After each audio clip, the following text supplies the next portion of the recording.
puso ko'y iyong sinisiyasat.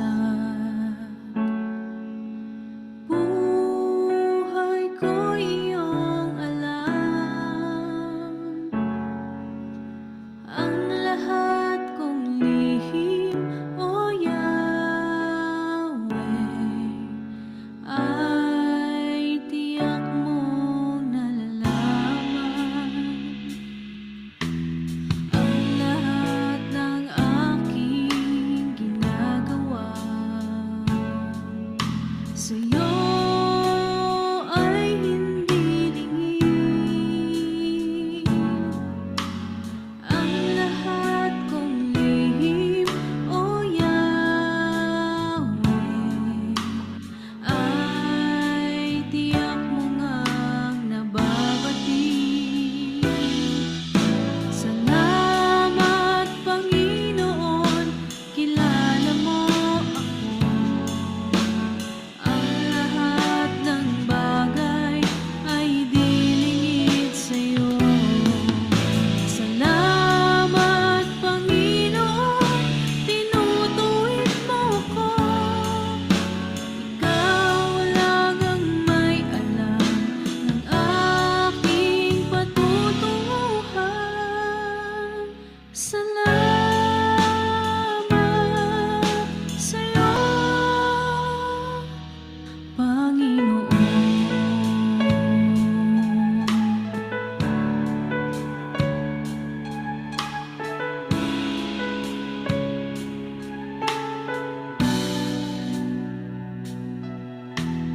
Puso ko'y iyong sinisiyasat. Buhay ko'y iyong alam.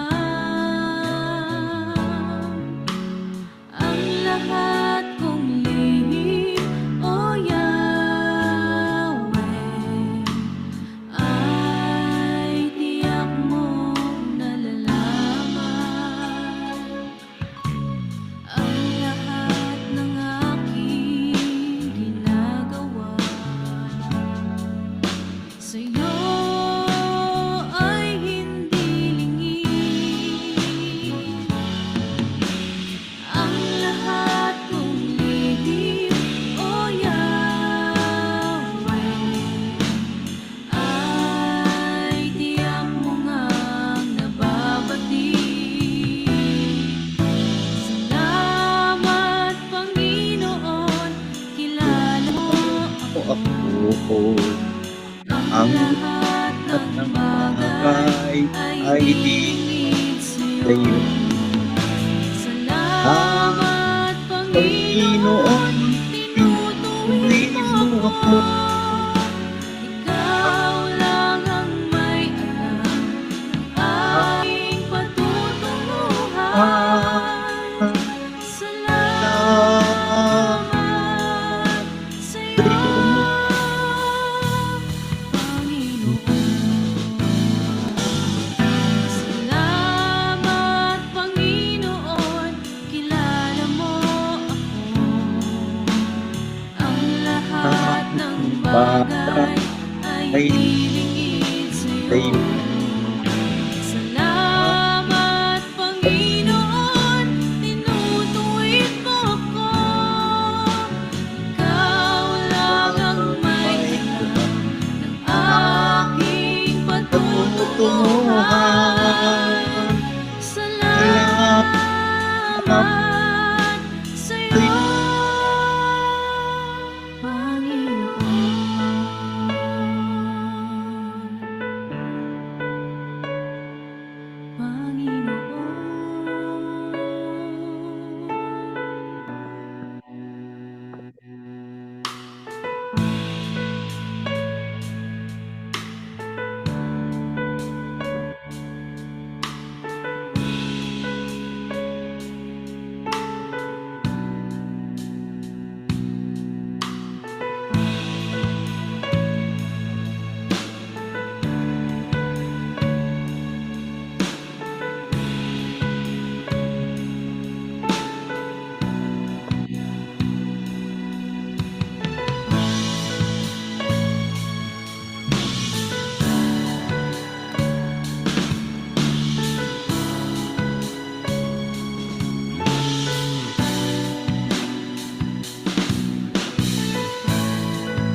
Good evening.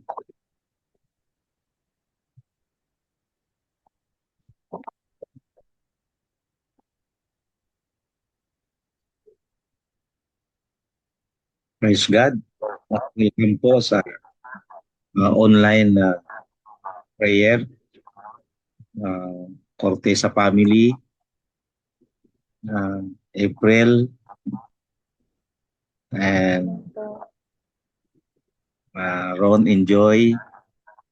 Yung iba wala pa. Kaya, welcome po si Sister Lani and family sa gabing ito. So tayo po ay manalangin sa Panginoon. Hallelujah. Father God in heaven, salamat sa gabing ito, Panginoon, sa panahon na binigay mo sa amin, sa bawat tahanan na bukas sa prayer meeting, sa oras na ito, Panginoon, padaluyin niyo po ang mga pagpapalang nakalaan para sa mga tahanan, Panginoon, na nagbigay oras, panahon para, Panginoon, sa pagtitipong ito ng sama-samang panalangin. Salamat din, Panginoon, sa salita mo na aming maririnig sa gabing ito, Panginoon. Magbigay kalakasan sa amin at maging ang gagamitin mong instrumento, Panginoon, ay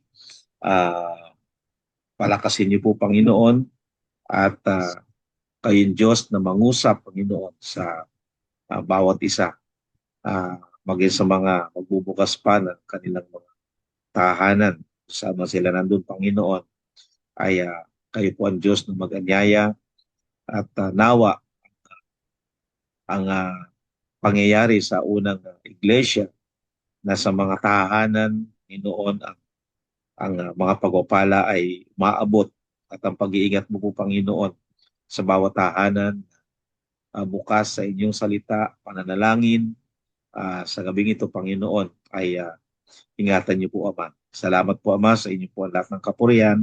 Ito po ang aming dalangin sa pangalan ni Jesus. Amen. Okay, si Brother Ron, Pastor Ron, pakibasa yung Romans chapter 12, verse 9 to 11. Scripture reading. Romans chapter 12, verses 9 to 11.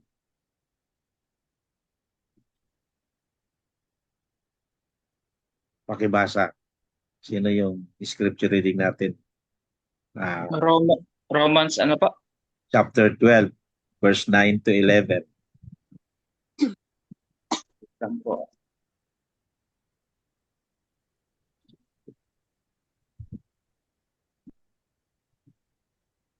Romans 12 chapter verse 9 to 9 11. to 11 po. Sige po. Romans chapter 12 verse 9 to 11.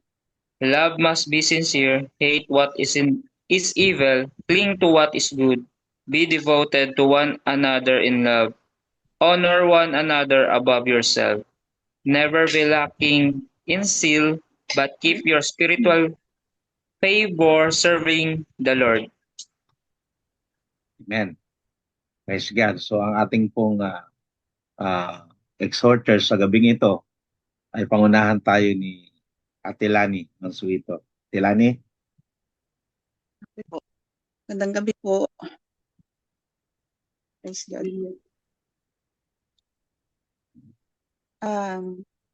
Yung title po natin is Genuine Love in Action. Ito rin po yung pamumuhay Kristiyano. Yun po yung binasa ni Pastor Ron, yung text sa Romans 12 verses 9 to 11. So yung big idea po dito is characteristic of genuine Christian love and spiritual devotion, emphasizing sincerity, discernment, and fervent action. Paul calls for love that is genuine, not hypocritical, and for believers to hate evil while clinging to good. Additionally, he urges fervent commitment to the Lord, serving Him with zeal and enthusiasm.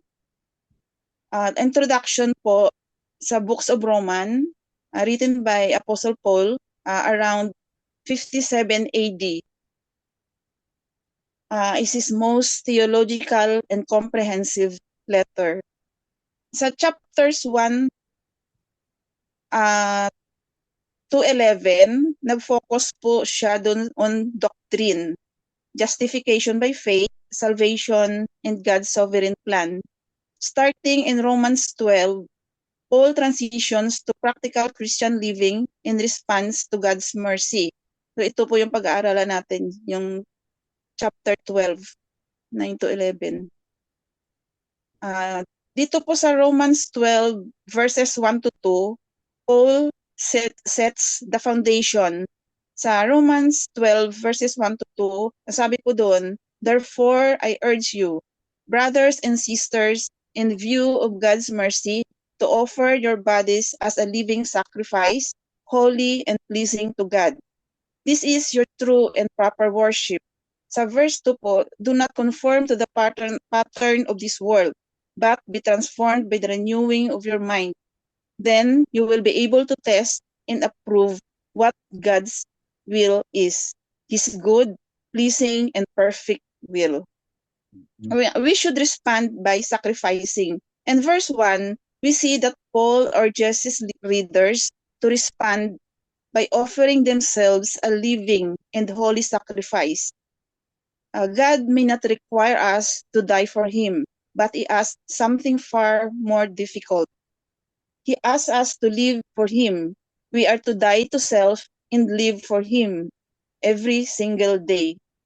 We are to give our entire being, all our heart, love, all of our talents, all of our energy, and all of our strength to serve Him. He doesn't ask for something small like simply donating a bit of money to charity, wearing Christian's jewelry, buying blankets for a poor, or going to church. Neither does. It only refers to something life-changing. He asks each of us to serve Him in 1,000 small ways every day. He asks us to die to self and live for Him in each small decision we make every minute, every day, our whole lives. Sabi po sa Luke 9:23, and He said to all, if anyone would come after me, let him deny himself and take up his cross daily and follow me. Dying to self is the process of spiritual transformation which one chooses to live a life that is more pleasing to God and more focused on serving others rather than personal gain or pleasure. Kung paano po natin isinasakripisyo ang ating sarili for the sake of our family, lalong-lalo na sa mga anak natin, isinasakripisyo natin ang para sa atin, isang tabi natin, ang para sa sarili natin para maibigay ang the best para sa kanila. Or kahit na sa mga kapatid natin sa pananampalataya, kung nangangailangan ng tulong, ay tulungan natin. At kahit nga po hindi mananampalataya, kamag-anak, kapitbahay, kaibigan, kapag nakita mo na kailangan ng tulong, magbibigay or magpapahiram ka na hindi mo na iniisip kung ibabalik pa sa'yo. At sa atin pong paglilingkod, do you need to sacrifice some income that you will have more available for serving the Lord? Isa-sacrifice ba natin ang ating trabaho, ang ating oras? Or tsaka na lang yan, pag maganda na work ko, pag may time na ako?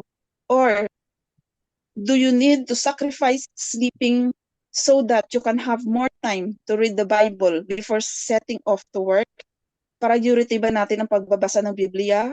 Or kung kailan lang natin maisipan? Or do you need to sacrifice your own comfort and popularity in order to share the good news with a lost friend? The list can go on and on because God calls us to sacrifice every single day. Sabi po sa Luke 16:10 says, he who is faithful in a very little thing is faithful also in much. It is also true that he who sacrifices in a little thing will also sacrifice in much. alam din po natin ang saying na practice makes perfect. If you practice selflessness in the little things each day, then when God asks you to make a big sacrifice for Him, madali na po natin sabihin to say yes. Like sa pagbabasa ng Bible, kapag naging habit mo na ang pagbabasa, hahanap-hanapin mo ito. At parang kulang ang araw mo pag hindi ka nakapagbasa ng salita ng Diyos. At isa pa po, we sacrifice to God by giving up our sinful pleasure, yung mga makabundong kaligayahan po natin. Sa verses 9 to 21, provide a series of exhortations describing what genuine Christian love looks like. The church as a family must display 3 characteristics of genuine Christian love. Number 1 characteristics, love must be genuine. Sa Romans 12 verse 9. Ang pag-ibig ay maging walang pagpapaimbabaw, maging tunay ang inyong pagmamahalan. Kaupuutan ninyo ang masama, makisanib kayo sa mabuti. Reject hypocrisy in love. Hate what is evil, cling what is good. As disciples of Christ, our relationships with other believers is foundational to our spirituality and growth. Romans 12 verse 9 to 13 inspires us to serve in love. Love must be sincere. This highlights the importance of genuine, authentic love rather than superficial affection of hypocrisy. Hate what is evil. Cling to what is good. This verse emphasizes genuine, authentic love while also encouraging believers to reject evil and embrace goodness. Number 2, be family-oriented. Romans 12 verse 10. Magmahalan kayo bilang magkakapatid at pahalagahan ninyo ang iba ng higit sa pagpapahalaga nila sa inyo. Cultivate brotherly affection, outdo each other in giving honor, be devoted to one another in brotherly love, honor one another above yourselves. Never be lacking in zeal, magiging masigasig at palaging masigla spiritually. Palagi natin pasiglahin ng ating spiritual self in serving the Lord. Be joyful in hope, patient in affliction, faithful in prayer, share with God's people who are in need. Practice hospitality. Do not think of yourself more highly than you ought. Wag po daw itaas ang sarili, but rather think of yourself with sober judgment in accordance with the measure of faith God has given you. Just as each of us has one body with many members, and these members do not all have the same function. So in Christ, we who are many form one body, and each member belongs to all others. We have different gifts, iba't ibang talent na ipinagkaloob ng Diyos according to the grace given us. If a man's gift is prophesying, let him use it in proportion to his faith. If it is serving, let him serve. If it is teaching, let him teach. If it is encouraging, let him encourage. If it is contributing to the needs of others, let him give generously. If it is leadership, let him govern diligently. If it is showing mercy, let him do it cheerfully. Romans chapter 12, verses 3 to 8. God wants us to have an accurate, sober view of ourselves. Kung paano ang katawan ay binubuo ng maraming bahagi at magkakaiba ang mga gawain ng mga ito, gayon naman kahit tayo marami, nabubuo tayo sa iisang katawan ni Kristo. At tayong lahat ay bahagi ng isa't isa. For example, sa church, bawat isa ay may kanya-kanyang obligasyon at talent na pinagkaloob si Lord. Yung iba may gift sa instrument, sa pagtugtog, yung iba sa pagkanta, yung iba gift of teaching, at ang iba gift sa paglilinis at pagluluto.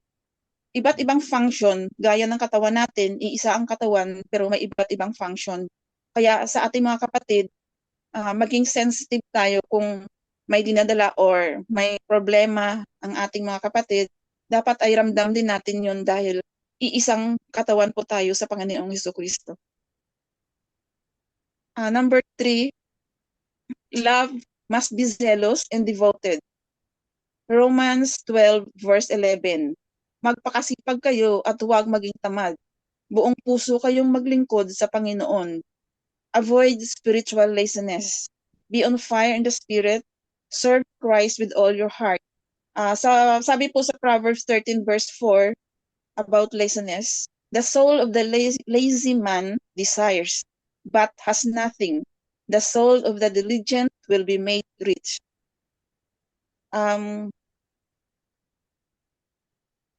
What is the spiritual significance of our study? Ano ang kahalagahan ng ating pinag-aralan sa ating spiritual na buhay? These verses paint a portrait of transformed relationships under the lordship of Christ. Through Christian love is moral, relational, and missional.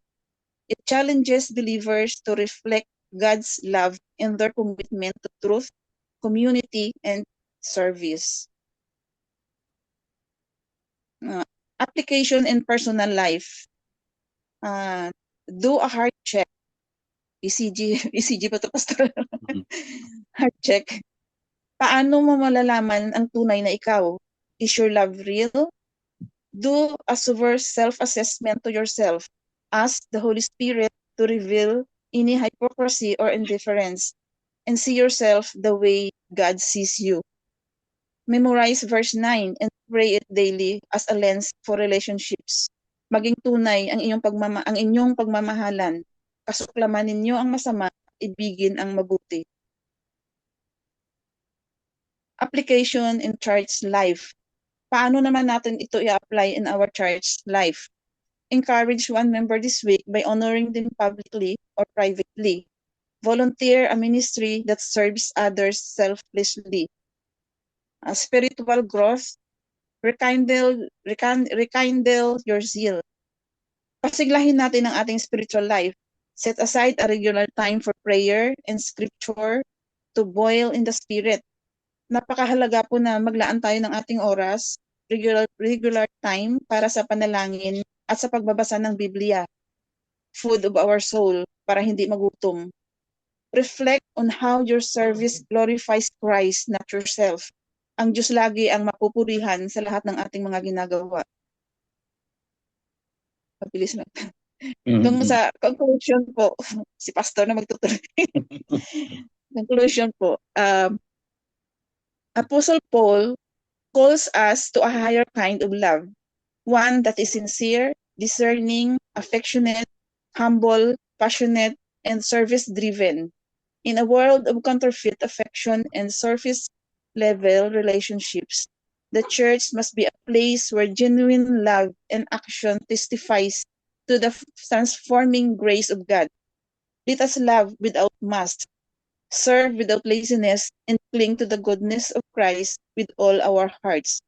Forgive those who have hurt and betrayed you, grasping God's love for us as we mature as disciples of Christ and become more like His Son. So we experience the true spirituality of a Romans 12 Christian. We were transformed by our relationship with our Heavenly Father, the world with ourselves, with believers, and also with unbelievers. As a result, our hope is we begin to grasp the height and depth and length and breadth of how God already loves us. Pastor. Okay. Tapos na. Thank you, Ate Lani, no, sa pag-i-exhort ng salita ng Diyos. Romans chapter 12, verses 9 to 11. So is there 11. any reflection from the Word of God, Pastor Ron, sa ating pinag-aralan? Ayun po. Yung ano po ni Ninang Lani is about genuine love. So, ano po ba to? May i-share lang din po ako.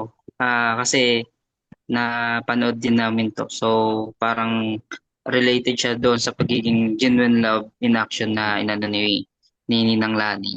Ang ano po kasi is, what is difference between doing something for God and with God? Yun yung ano niya.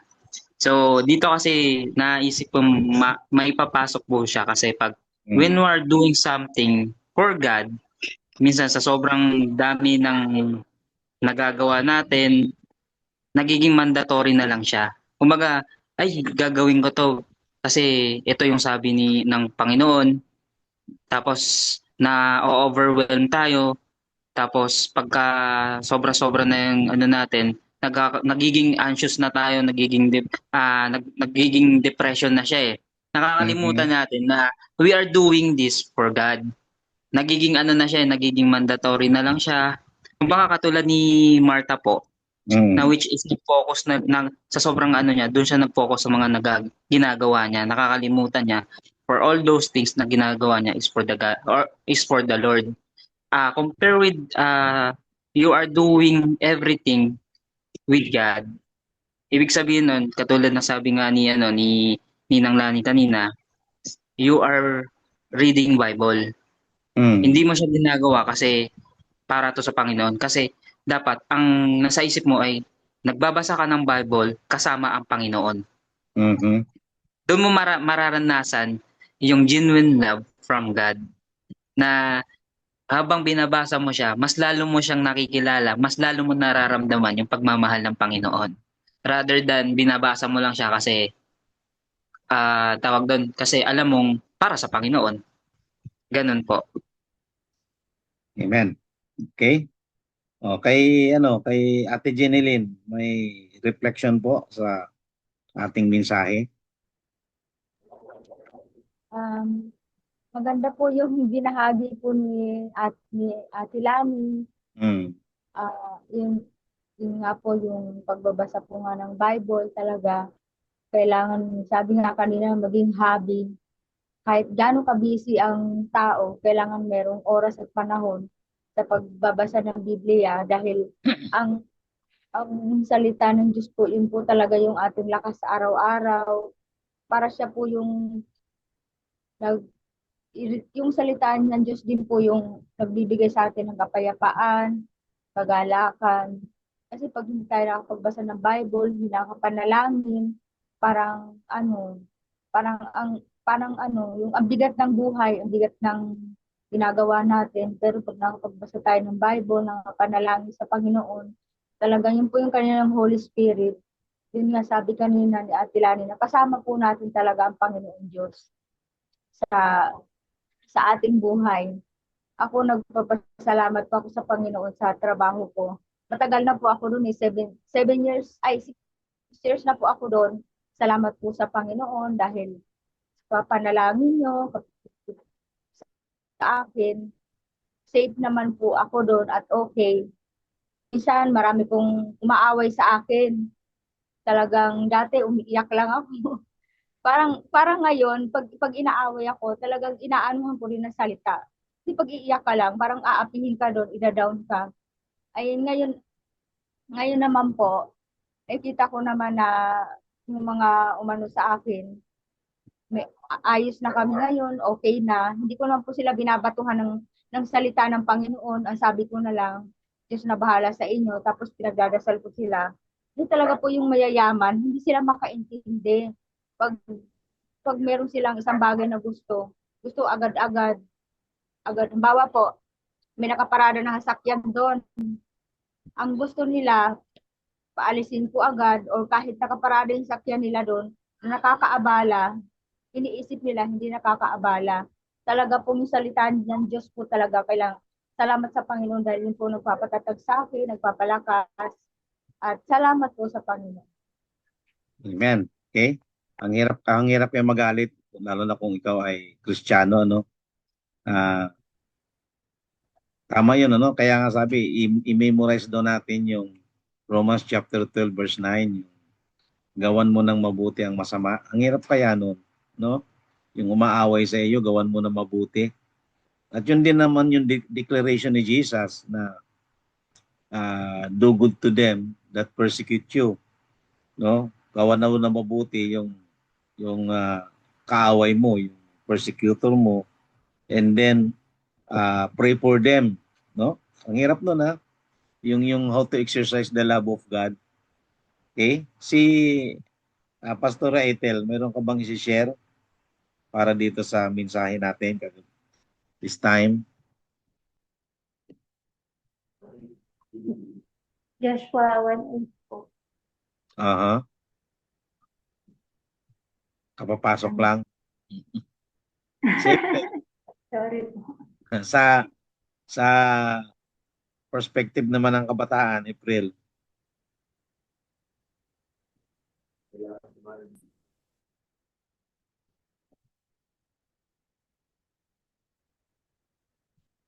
Nandiyan ka ba, April, sa Kinatilani? Wala. Okay. So mahalaga yung kapag binasa natin yung aklat ng Romans from chapter 1 to chapter 12, hati yan eh. Doctrinal yung chapter 1 hanggang chapter 11, no? Nandiyan lahat yung mga aral mula sa Genesis hanggang Deuteronomy. So dinoctrinal ni Paul. Pagdating ng 12 hanggang 16, nandiyan yung practical application para sa buhay Kristiyano. Ibig sabihin, yung ating doktrina makita sa buhay. So yan po ang hamon ni Paul sa chapter 12 hanggang chapter 13 hanggang sa dumating ang ating Panginoong Jesus. Kaya itong ginagawa natin sa online, okay, nakaka-challenge din ito kasi I'm praying na yung may mga hawak ng cellphone, hindi kung kani-kanino nakaling. Nawa, I'm praying na sa pamamagitan nito, sa convenient ng ating buhay, sa kinaroroonan natin, we have our own talagang congregational prayer, congregational sharing of the Word of God. Hindi na ito mahirap. Talagang binigay ni Lord yung ganitong teknolohiya para po sa yung fellowship, no? On the air pa. Pag sinabing on the air, tayo po ay nakikita sa mga wire yung kakaiba, no? Kasi nagkakakita-kita tayo. Hindi po face to face, pero sa pamamagitan ng technology, ito yung magandang gawa, no? Pero ang technology po ay nagagamit ng mga unbeliever, nagagamit ng mga wicked na pagkakakitaan, no? Yun po nakakatakot. Parang pera yan eh. Yung pera, amoral. Pag nahawakan ng immoral na rin ang pera. Pag nahawakan ng moral na tao, nagagamit sa maayos. Ganon din po ang tahanan, no? So kung ano po pinapapasok natin diyan, depende po sa outcome. Kaya may mga tahanan ngayon na talagang dysfunctional because of so many guests sa bahay. Pero yung unseen guests, hindi ma-recognize ang presensya ng ating Panginoon. In fact, nung araw, may mga altar, family altar. Although sabihin nating idolatry or religiosity, nagkakaisa ang family na nagdadasal sa nakakandilang rebulto, no? Yun yung positive point of view diyan, yung values. Pero pagdating naman sa spiritual significant, nagkakaroon po ng yung tinatawag ng misguided trust ang ang family o hangga't hindi po maabot ng gospel ng Panginoon. So therefore, ang ating pong ginagawa ay para maabot ang tahanan. Yun po yung unang advocacy nitong online. Kaya nga, tsinaga ako na from the time ng graduation, pinilit ko mang tanggalin itong Zoom, hanggang ngayon nagbabayad pa rin ako personal, ano? Maaabot na lang ng enrollment, nababayaran pa rin. Hindi ito company, hindi ito ano, kundi personal na ah, allocation po na dadala ng love gift, no? Kaya pinagpipre ko po na nawa, no, na tayo mismo makatulong, i-share kung may mga ganyang. Ito pa nga lang ang corporate online prayer, dito natin pa-practicein yung mga disciple ng Panginoon. Hindi natin alam kung next week o next week si Sister Jenny Lynn naman ang mag-share ng gospel, o si April, no, o si Pastora Ethel. So unti-unti po hanggang sa may apply natin yan face to face, na mabuo po yung mga Bible study, home Bible study po. Kaya bukas, kung I'm praying bukas, kung okay si Daniel, so chat na lang si Daniel, ate, kung mayroon kang cellphone nun, na Bible study do sa ano, either mabisita dun yung lugar niya, yung kalenderya, no? Kasi umatin na yung may-ari ng karinderya sa church, bibisitahin, no? Para po bukas ng alas 4 ng hapon. Okay po, ipagpuri natin sa Panginoon. And then sa gabing ito, ipagpuri din natin yung mga ones na nakikiisa. Ang target natin dito, mapasok ng kapangyarihan ng panalangin at salita ng Diyos ang bawat tahanan ng Loving God Church family. Okay? Yung bang tao sa puso, no? Hindi yung nagbibisi-bisihan, no? Pero ang daming alternatives na nangyayari na focus, no? Kundi bigyan, kumbaga sa ano, parang pusikit ng liwanag yan na papasukin yung sikat, no, sa ating tahanan. And that's the light of the Word of God. Ipagpuri natin sa Panginoon. Hindi naman ito sabi nga ni Jesus, yung aking command ay napakadali na gawin, because I enable you. Binigyan ko kayo ng lakas para gawin nyo. It is not by our own effort, but because God give us the gift, no, para magawa ito, lalo na yung pananampalataya. Okay, kaya hindi rason na wala akong time, Pastor, wala akong time sa ganyan, no? So, gamitin nyo ang authority ng panalangin at ng salita ng Diyos para makapasok sa ating tahanan. Okay? So, yun po ating dalangin. And then, pangalawa, pagpuri natin yung kung ano ang kalooban ng Diyos sa Kingsway Fellowship. We're praying for another venue para hindi makahadlang po yung inuupahan para po malaya na makapag-evangelize. Kaya itong ipinagpipili natin na medical mission, massive evangelism po yan, ng sama-sama. Isa sa Loving God Church at isa sa Kingsway Fellowship sa September. So ipag-pray po natin yan na mapunan ang lahat ng pangangailangan po. Unbeliever, sabi nga sa mensahe natin, huwag tayong makatisod sa mga hindi pa mananampalataya.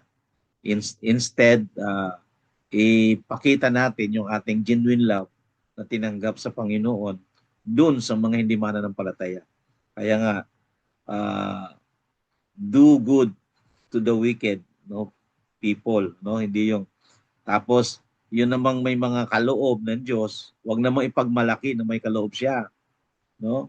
Kundi isipin na ang kaloob na yan, ang purpose ay para mapalakas ang iba. Hindi po tayo nagmamalaki na ay magaling ako, no? Kailangan ako rito sa church, no. Lahat po yan ay sa biyaya ng Diyos. Okay? So ipag-pray po natin yung provision ni God, lalo na sa monthly rental ng Kingsway, na napag-usapan namin na yung Kingsway po ay nasa Antioch Mission Church. Yun po yung initiative. And then, ipag-pray din natin yung Alayaw Community Church na yung mga difficulties doon at struggle para sa fellowship, lalo na sa kapirahan at sa property ay makinig ang kasi puro naman sila mananampalataya, pero magkakaiba ang pananaw. Kahit mananampalataya, magkakaiba ang pananaw, mahirap po yun, hindi rin magkasundo. Kaya ipagpili natin si Pastora Naning at si Pastor Romel na bigyan sila ng understanding ng Panginoon na o ano po ang wisdom na may share nila dun po sa mga anak ni Paquito Webes. Kasi nanggugulo na rin ang tatay, pinapasa na yung kaguluhan doon sa mga anak. Kaya I'm praying for God's provision na mabayaran ang kailangang bayaran doon at mapalawak po yung scope ng mission doon na hindi lamang po yung spirituality kundi yung economic situation po ng church doon sa Alayaw. So I believe ang Diyos ang nakakaalam po lahat niyan. And then pag-pray din natin yung Antioch Mission churches, yung ginagawa ni Joy para po sa project proposal at ni Ron para sa mga dokumento na ina-update po natin sa Andrew, sa Antioch at maging sa Loving God Church ay makagawa po ang Panginoon. Okay, at pag-pray natin ang bawat isa sa church, no? Pag-pray po natin yung LGC family commitment na hindi lamang po tayo Sunday worshiper o sitters, kundi doers of the word. Yun po ang dapat. Kasi ang focus ko po ngayon ay yung puso ng church, yung evangelism, no? Ipag-pray po natin sa Panginoon. Okay? Tayo po ngayon ay darako po sa pananalangin sa oras na ito.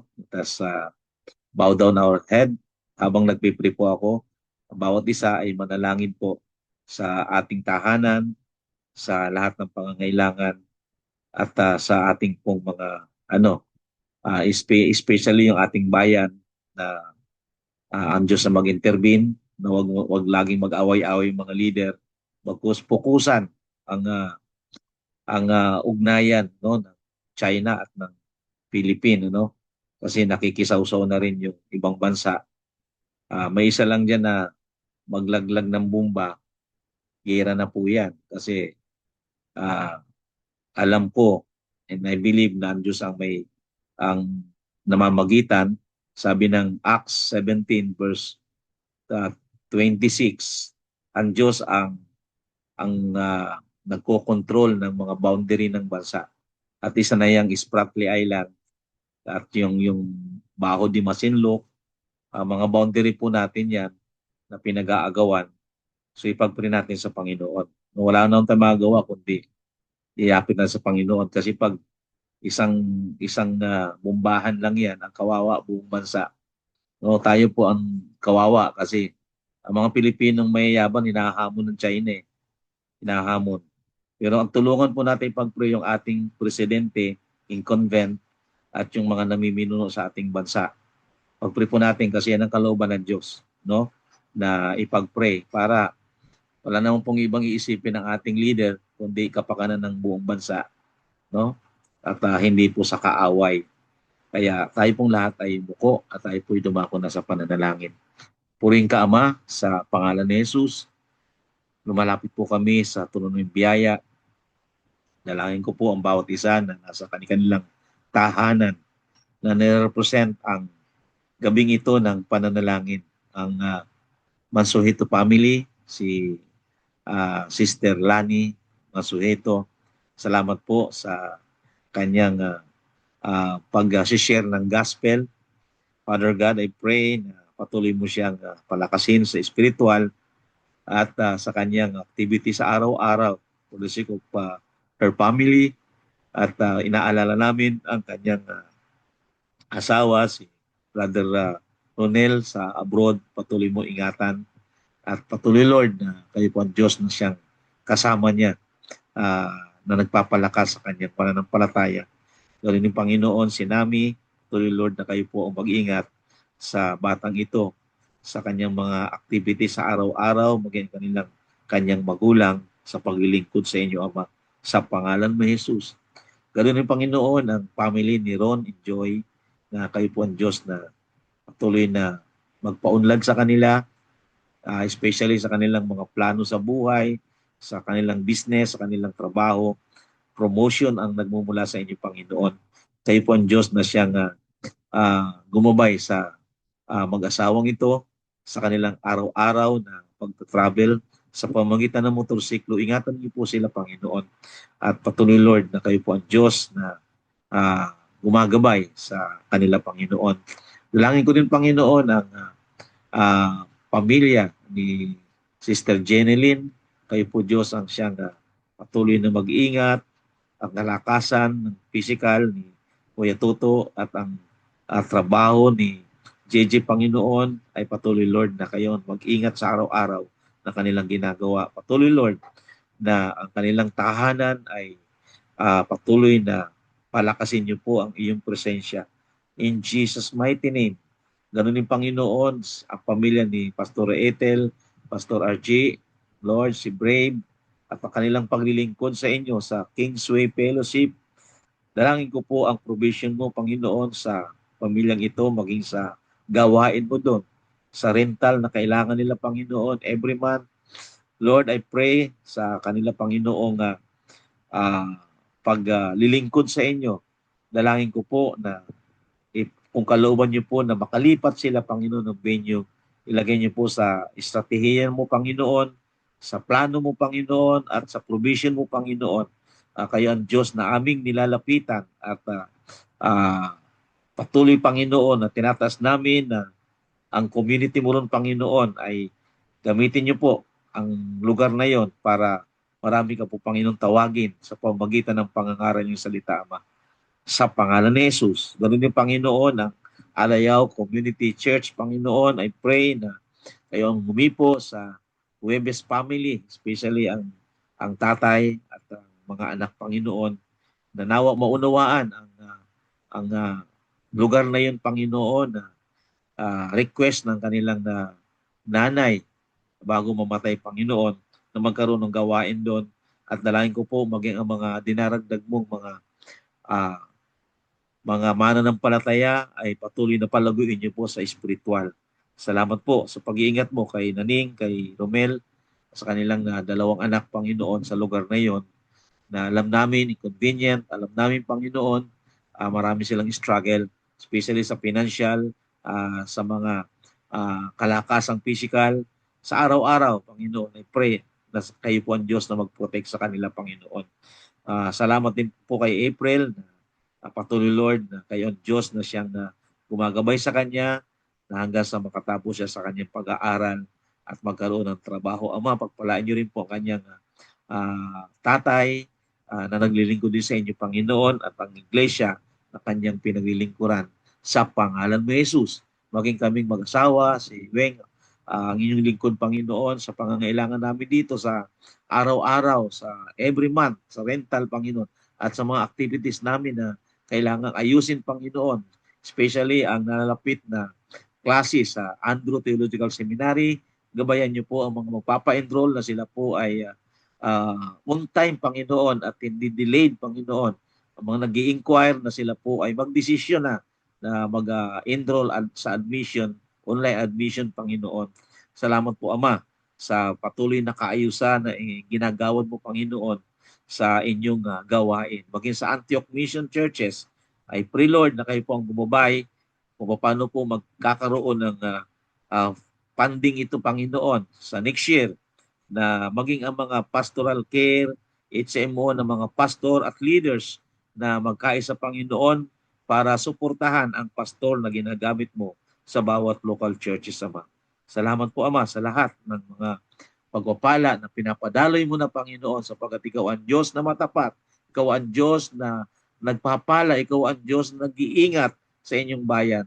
Maging Panginoon ng aming bansa, patuloy, Lord, na kayo ang Diyos na siyang patuloy na kumilos. Nagpapasalamat kami sa pag-iingat mo po sa mga boundary ng bansang ito, Panginoon, na mayroong mga pananakot at mayroong mga rumors of war, Panginoon. Kayo po ang Diyos na pumigil sa anumang mga kailangan, Panginoon, na diplomasya na magkaroon, Panginoon, sa bawat bansa, Panginoon.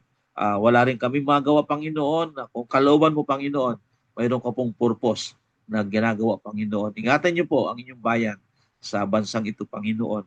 Salamat po, Ama. Inaangkin namin ang tagumpay, inaangkin namin ang kalakas at kagalingan na nagmumula sa inyo. Sapat ang lahat ng ito ay aming dalangin sa pangalan ni Jesus. Amen. Praise God. Okay. Naroon pala si tulog. April, yung iyong trabaho. No? Ayan. Ano tayo?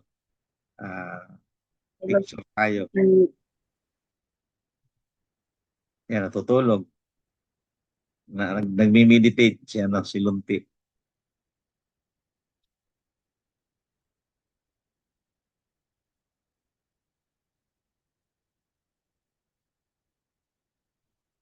Okay na po. Thank you. God bless po sa bawat isa na narito. God bless po. Yes. Bye. Thank you po, Pastor. Praise God.